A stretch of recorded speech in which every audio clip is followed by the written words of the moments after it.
What's up guys, today I've got my hands on the brand new H96 Max Ultimate.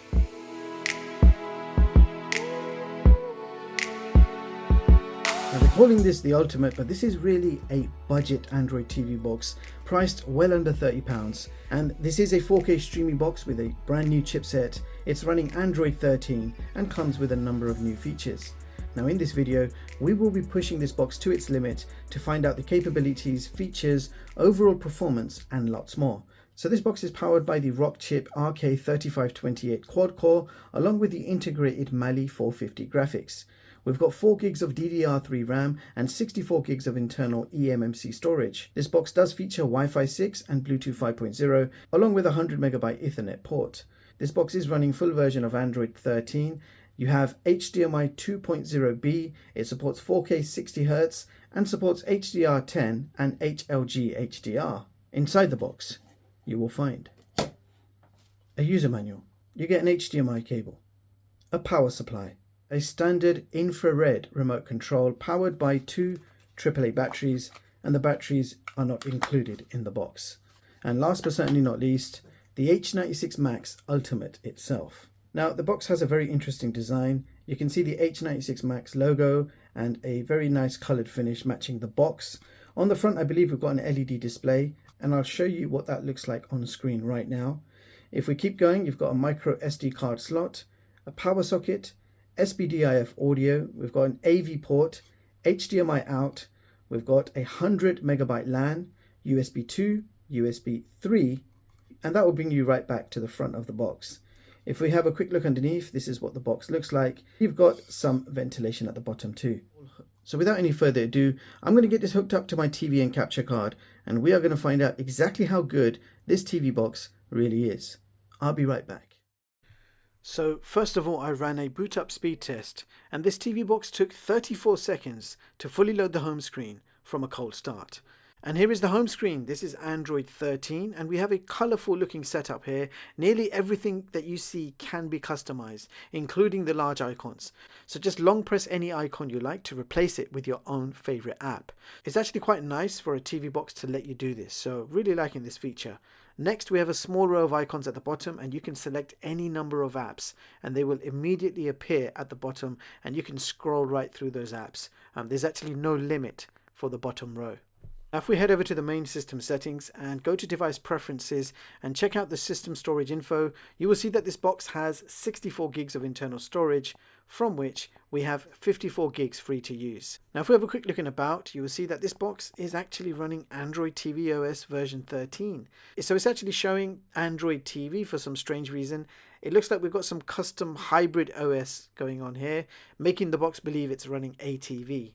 Now if we check out some of the features, under display we have HDMI, and under that we have resolution, zoom, rotation, advanced settings where we can tweak the colors and contrast, etc. And you have some HDR settings which is set to auto by default. Now under decode and bitstream you can see some info on the audio format supported with options to decode HDMI or SPDIF. And under display and sound we have text scaling, match content frame, advanced display settings under which we have game mode and format selection. And under inputs you will find information on your CEC control, and most of it is on by default. You also have various screensaver customizations, and finally we have advanced settings under which you will find your launcher options, power key definition and performance dialog, which will bring up an overlay showing you CPU performance temps and lots more. Now let's have a quick look at the system apps. These are all the apps installed on this box as standard. I have not installed anything yet, so we already have plenty of apps to get us started, like YouTube, Netflix, Chrome. We've got Aptoide TV along with APK Pure, and of course the full version of the Google Play Store. Now the first thing I want to test is screen mirroring for Android phones, and I tested this with my S23 Ultra and it was quick and easy to connect, and Android screen mirroring works absolutely fine. We also have AirScreen pre-installed, which is screen mirroring for your iOS devices. And as you can see, it's working superb with my iPhone 14 Pro. So this box supports screen mirroring for both Android and iOS. So now I'm going to play some 4K video samples from a USB drive, and I'm going to be doing this with the VLC player, which I just downloaded from the Play Store. And please note, this box only supports FAT32 and NTFS formatted drives. If you try any Mac formatted drives, it is not going to work on this box. So let's begin with the usual high bitrate jellyfish demo. So 160 megabits per second video sample playing nice and smooth with no stuttering or buffering issues. I also tested out 180 megabits per second jellyfish demo, and that also handled very well. And to really push this box to its limit, I played back the 400 megabits per second video file, and unfortunately this file did not succeed in smooth playback. We got a lot of stuttering and buffering issues. So unfortunately 400 megabits per second high bitrate jellyfish demo could not be handled by this box. Thereafter I tested out some 4K 60 videos with various HDR formats, and they all played back beautifully with no issues. Thereafter I also tested out some AV1 clips, and unfortunately they wouldn't play back, and I did try different media players but with the same result. So AV1 Codec is not supported by this box. Okay, now let's move on to the 4K YouTube test. Maximum streaming possible is 4K 60. The current video, looking at the stats, is actually streaming at 4K 30. There are a few drop frames, but nevertheless, playback is pretty smooth and clear. So just going to play a few more trailers. Heart is what gives the charter its power. It can crush a market. It's a team of international criminals. The biggest oil heist in history. It's not personal. Thereafter, I tested Netflix, and I can confirm Netflix streams at a maximum quality of 540p. So SD quality Netflix.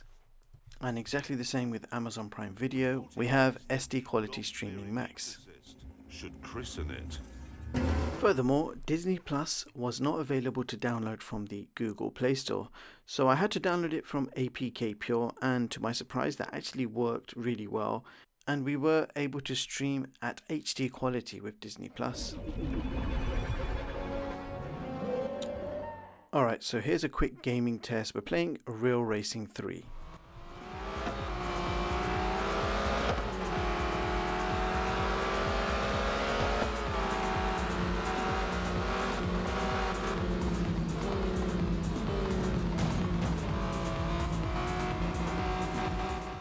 Now for you advanced users, DRM info shows Google Widevine level 3, and here is CPU-Z where you can check out the clock speeds, and you can see we are indeed running the Mali 450 for graphics. Android version is 13, and this box does not come rooted as standard. Here are the results for the internal disk speed test. We achieved read speeds of 152 and write speeds of 143 megabytes per second. So that brings us to our benchmarks, beginning with Geekbench single core score of 118 and multi-core score of 351. And in the Antutu benchmark test we achieved 62K. So let's see how this compares with the others. So this is my top Android TV box performance chart for 2023, showing you all the latest boxes and seeing how they compare with each other, and the ranking is based on Antutu benchmark scores. So higher the score, more power for the performance you can expect from this box. And you can see I've also given the boxes an overall rating to give you a better idea of the performance and how the box stacks up. And as you can see, I have ranked the H96 Max Ultimate at position 26 on this chart with a benchmark score of 62K.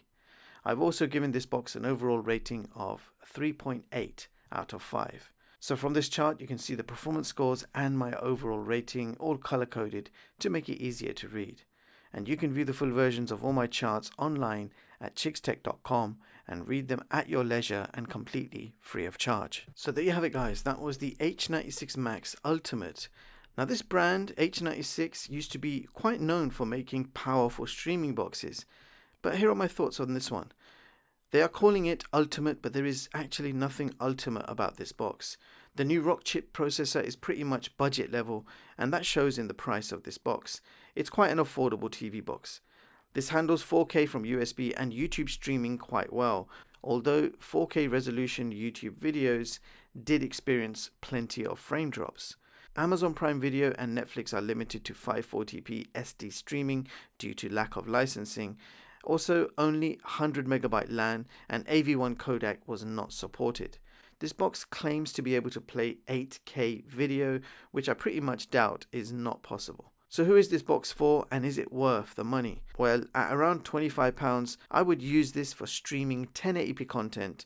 Internet TV works well, and playing back my 1080p videos and movies from USB was quite useful. So that sums up the H96 Max Ultimate.